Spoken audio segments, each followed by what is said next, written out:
Buenos días, aquí Augusto Townsend, curador principal de Comité, con las noticias de hoy viernes 6 de septiembre del 2024. El podcast de hoy llega con el auspicio de la Fundación Crossland, cuyo compromiso con el desarrollo del Perú se da a través de la educación, brindando oportunidades educativas para la construcción de una sociedad más informada y más próspera. Y también de Bigmont Group, una firma de selección de talento y consultoría que ha venido acompañando por más de una década a empresas líderes y que como empresa B está enfocada en generar valor compartido desde una lógica de triple impacto económico, social y ambiental. Muy bien, vamos con los titulares de hoy viernes 6 de septiembre en menos de un minuto. Primero, nuevo caso de presunta corrupción involucra a una fiscal de lavado de activos y al conductor de televisión Andrés Hurtado, además de la familia Ciucho vinculada a la compraventa de oro. Segundo, el premier Adrián Sen dijo ayer que el Perú no ha reconocido a Edmundo González Urrutia como presidente electo de Venezuela, aumentando la polémica sobre las recientes declaraciones del nuevo canciller Sciala. Tercero, el ministro del Interior Santibáñez y el capitán de la policía Izquierdo, alias Culebra, están citados hoy a la Comisión de Fiscalización del Congreso para hablar sobre la desactivación de la DIVIAC y la fuga de Cerrón.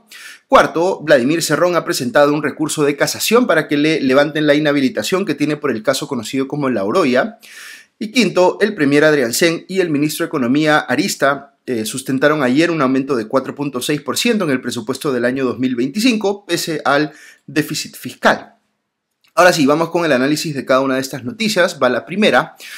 Hay un caso de presunta corrupción del que se está hablando mucho en las redes sociales porque involucra el supuesto pago de una coima de $1 millón a una fiscal de lavado de activos de nombre Elizabeth Peralta.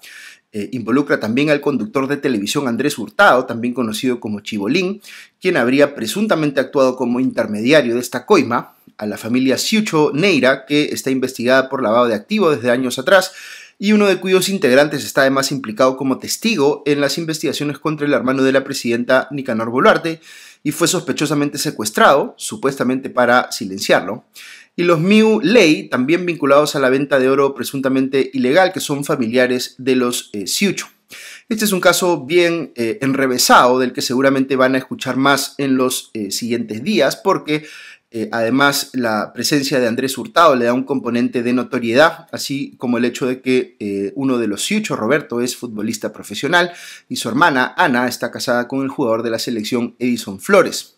Todo esto empieza con una acusación que hace en Willax Giancarlo Miu Lei, primo materno de los Ciucho, quien dice que estos están implicados en la compra de oro ilegal en la frontera con Ecuador y que traficaban supuestamente armas para hacerse de ese oro.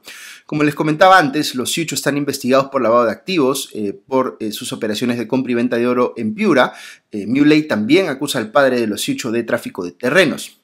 Lo que acaba de ocurrir es que Ana Ciucho ha salido en el programa de Beto Ortiz en Willax en representación de su familia y ha hecho algunas afirmaciones bastante delicadas. Ha dado a entender que su hermano Roberto recibió un favor de Andrés Hurtado, quien lo conectó con la entonces jefa de migraciones, Roxana del Águila, porque éste necesitaba renunciar a su nacionalidad peruana para poder seguir su carrera futbolística en China. Aquí podría haber habido un caso de tráfico de influencias, aunque Roxana del Águila dice que, o ha salido a decir en su cuenta de X, que no cree haber hecho nada malo, sino que simplemente estaba atendiendo a un ciudadano. Andrés Hurtado no le cobró en ese momento por la gestión, pero le dijo a Roberto Ciucho, según su hermana, que luego le iba a pedir dinero para su, entre comillas, obra social. Y en efecto, le empezó a pedir dinero, pero Ciucho en un momento se queda sin fondos como para entregarle y le da más bien un auto BMW que tenía, cosa que Hurtado ha reconocido públicamente como un regalo de Ciucho, pero que su hermana Ana dice que fue más bien un tipo de extorsión. Luego viene lo más grave. El hermano de Giancarlo Miu Lei, Javier, a quien Hurtado se refiere en clave como, entre comillas, chifa, se vio afectado por una incautación de 100 kilos de oro, que es un montón, en aduanas. Y ahí habría entrado nuevamente Andrés Hurtado a ofrecer sus servicios como intermediario con una fiscal de lavado de activos que supuestamente era su amiga, Elizabeth Peralta, pero le mandó a decir a los Miu Lei a través de los Ciucho, según reconoce Ana, que necesitaba pagar una coima de $1 millón para ayudarlos. Ana Ciucho da a entender que se pagó la primera mitad de eso y luego Andrés Hurtado le sigue pidiendo desembolsos de, por ejemplo, $80.000.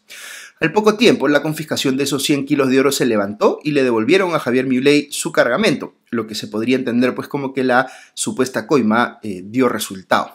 Como les digo, seguramente vamos a seguir escuchando de este caso en los siguientes días porque tiene pues un componente de celebridad por el involucramiento de Andrés Hurtado Chibolín y los futbolistas profesionales. Tiene un componente de minería ilegal, que es el gran flagelo que azota a nuestro país en estos días.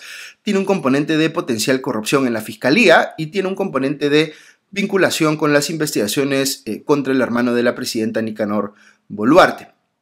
De momento veo que el Ministerio Público ha comunicado que ya le abrió una investigación interna a la fiscal de lavado de activos Peralta, supuesta amiga de Chibolín. Así que veremos cómo sigue esa investigación en particular. Segunda noticia. El presidente del Consejo de Ministros, Gustavo Adriancén, señaló en una entrevista que el gobierno peruano no ha reconocido al candidato opositor Edmundo González Urrutia como presidente electo en Venezuela. Además, hizo hincapié en que el Estado nunca emitió un comunicado oficial afirmando tal cosa.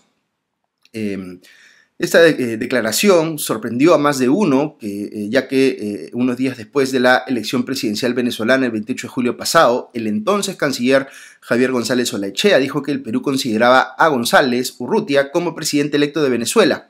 Esta declaración no fue un comunicado oficial, pero al ser emitida por el ministro de Relaciones Exteriores peruano y no corregida por nadie más en el gobierno, muchos creían pues que se trataba de la posición oficial del gobierno. Estos dichos del primer Adriancén llegan tan solo días después de la sorpresiva salida de González Olaechea como canciller. Su reemplazante en el cargo es el diplomático de carrera Elmer Schaller, quien rápidamente causó controversia por tener una postura distinta a la de González Olaechea con respecto a la crisis en Venezuela. Schaller señaló que estaba a favor de que los problemas de Venezuela sean resueltos por los venezolanos, lo cual contrastó con la posición más tajante de rechazo que tenía el ex canciller González Olaechea en contra del régimen de Nicolás Maduro. Sobre esto último, el premier Adriancén dijo que la postura del Estado peruano no ha cambiado con respecto a la crisis en Venezuela. Esto es cierto en cierta medida, ya que la posición del Perú sobre la última elección venezolana sigue siendo la misma: no reconocer el presunto triunfo de Maduro e insistir en la necesidad de publicar y revisar las actas electorales. No obstante, el tono y las cosas que efectivamente se están diciendo de parte del gobierno sí manifiestan pues un cambio de postura respecto de este tema. Adriancén, por ejemplo, evitó calificar al gobierno chavista como una dictadura, cosa que González Olaechea hubiese hecho pues sin ningún ambaje. Tercera noticia. El ministro del Interior, Juan José Santibáñez, y el capitán de la policía Junior Izquierdo, más conocido por su apelativo de Culebra, han sido citados para hoy por la Comisión de Fiscalización del Congreso que preside Juan Burgos, de la bancada de Podemos Perú. Hay dos cosas que se les quiere preguntar, principalmente a ambos en la sesión a la que han sido citados. Una tiene que ver con la supuesta afirmación del ministro Santibáñez en el sentido de que la presidenta le pidió hasta en 2 oportunidades que se encargara de cerrar la DIVIAC, que como sabemos viene investigándola a ella y también a su hermano Nicanor Boluarte. Y la segunda cuestión, que es más seria diría yo, es esta otra afirmación en la que quien supuestamente sería el ministro Santibáñez, en estos audios que se han difundido, aduce conocer que el auto presidencial, conocido como cofre, fue utilizado para ayudar a fugar a Vladimir Cerrón cuando la policía le respiraba en la nuca, estando él escondido pues en una casa en el distrito de Asia, al sur de Lima. Es esperable que Santibáñez, si acaso acude hoy a la Comisión de Fiscalización, pues niegue lo que se desprende de esos audios proporcionados a la Fiscalía por Junior Izquierdo, pues su posición siempre ha sido la de negar que se trate de su voz. Sin embargo, como sabemos, la Fiscalía de la Nación le ha pedido a Palacio de Gobierno y a la Casa Militar que le informe, por ejemplo, quiénes han trabajado como choferes de la presidenta el último año. ¿Por qué ha hecho esto? Pues porque quiere citarlos eventualmente como testigos para que alguien explique qué hacía el auto de la presidenta en Asia y qué relación tiene esto con la fuga de Cerrón. Pues alguien tendría que haber estado manejándolo y hay que identificar quién fue esa persona y qué órdenes tenía. Cuarta noticia, hoy el prófugo líder de Perú Libre, Vladimir Cerrón, cumple 11 meses fugado de la justicia, pero sigue maniobrando ante el sistema judicial para intentar que se caigan los juicios en su contra o las sentencias.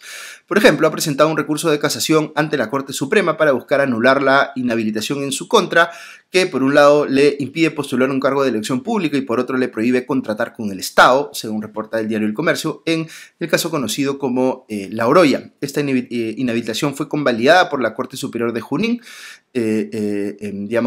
Cerrón fue sentenciado a 4 años y 8 meses de prisión efectiva, inicialmente por negociación incompatible, es decir, por haber favorecido indebidamente a un consorcio cuando era gobernador regional de Junín.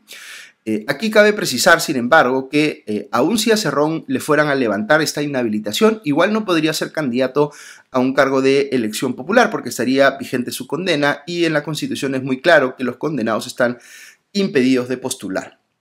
Lo que es increíble es que haya pasado casi un año ya y todavía siga Cerrón en la clandestinidad, supuestamente evitando que la policía le siga el rastro, aunque como nos hemos enterado por los audios difundidos por el capitán de la policía Junior Izquierdo, alias Culebra, existe pues la versión de que Cerrón podría estar siendo protegido o ayudado por gente vinculada a Palacio de Gobierno. Quinta noticia. El premier Gustavo Adrianzen y el ministro de Economía y Finanzas, José Arista, sustentaron ayer ante el Pleno del Congreso el proyecto de ley de presupuesto del sector público para el año fiscal 2025, que determina todo lo que deben gastar cada una de las entidades del Estado el próximo año. Este es el presupuesto, este es el proyecto de ley, digamos, más relevante que se debate y que se aprueba cada año en el Congreso.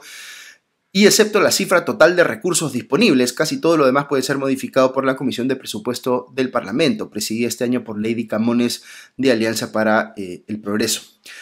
Esta cifra inalterable ha sido fijada por el Ministerio de Economía y Finanzas en casi 252.000 millones de soles para el 2025, un incremento de 4.6% frente al 2024. Lo que ha argumentado Arista es que este aumento se ajusta a los supuestos macroeconómicos que maneja el MEF, es decir, que está tomando en cuenta lo que ellos piensan que la economía va a crecer el próximo año, que es más o menos un 3.1%, pero dicha proyección podría ser demasiado optimista, según ha considerado el Consejo Fiscal, que es la entidad encargada de supervisar qué tan responsable está siendo el MEF en su manejo de las finanzas públicas, es decir, en cómo está administrando los recursos de todos los peruanos. Si miramos cómo se están repartiendo los recursos entre los distintos sectores del Estado peruano, encontraremos que el de cultura y deporte es el que verá un mayor incremento en su presupuesto frente al año 2024, pues se plantea que este aumente en 23.9%. Sin embargo, es una porción pequeña, digamos, del total de la torta presupuestaria. Por el contrario, el sector educación es el que recibirá la mayor parte de los recursos en términos nominales, con casi 50.000 millones de soles de esos 252.000 que les mencioné al inicio. Esto es un 6% por encima de su presupuesto para el 2024. Le sigue salud, cuyo presupuesto aumenta en 3%, transporte con más de 4.2% de expansión y orden y seguridad que aumenta 8.4%. El ministro también destacó que se destinarán 1.338 millones a bonos familiares habitacionales del Fondo Mi Vivienda y Techo Propio y se asignarán 1.566 millones a aumentar la subvención de pensión 65 de 250 a 350 soles desde mayo del 2025. Muy bien, estas son las noticias de hoy. Recuerden que Comité es un esfuerzo que busca explicar a diario las noticias más importantes de manera rigurosa, sin sensacionalismo y sin dueños de la verdad, para que tengamos una ciudadanía mejor informada. Si nos escuchas desde las cuentas de Comité en las redes sociales, dale seguir, cliquea me gusta y comparte nuestros contenidos para que podamos llegar a más personas. Muchas gracias nuevamente a nuestros auspiciadores, la Fundación Crossland y Bigmont Group, y a nuestros suscriptores que nos permiten seguir haciendo lo que nos gusta e ir amplificando nuestro impacto. Que tengan un buen día y un buen fin de semana y ya nos escuchamos el lunes. Adiós.